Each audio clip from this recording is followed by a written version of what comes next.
liftoff. Space-based observatories provide us with a unique view of solar activity. In 2006, NASA launched twin state-of-the-art satellites to study at close hand solar storms and sunspots, visible signs of deep magnetic activity that affects the whole solar system. The scientists borrow a trick from 1950s B-movies to create a 3D image of the sun. They deployed two satellites orbiting in tandem, one in front of the other, so they can build a three-dimensional image back on Earth. This 3D image will provide crucial new data on massive explosions of electrified plasma called solar storms. Billions of tons of superheated gas fly into space and buffet the Earth's atmosphere, creating the most dramatic northern and southern lights. Michael Kaiser of the Solar Terrestrial Relations Observatory, or STEREO.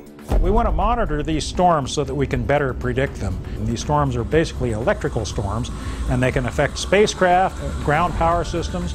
The GPS can be upset.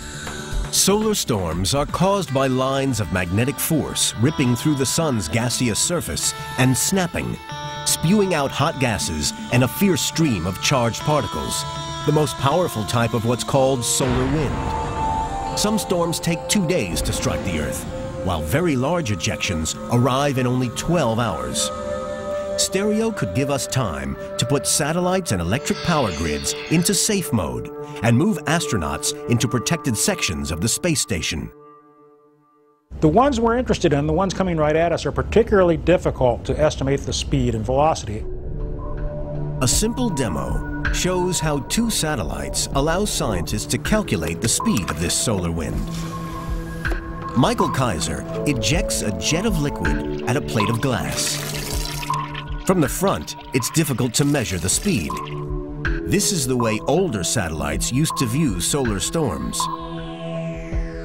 But from the side, you can measure 2 points along the projectile and calculate the speed more easily. Studying solar storms not just from the front, but the side as well, doesn't just reveal their speed, it also shows where they come from. The answer turns out to be the area around sunspots.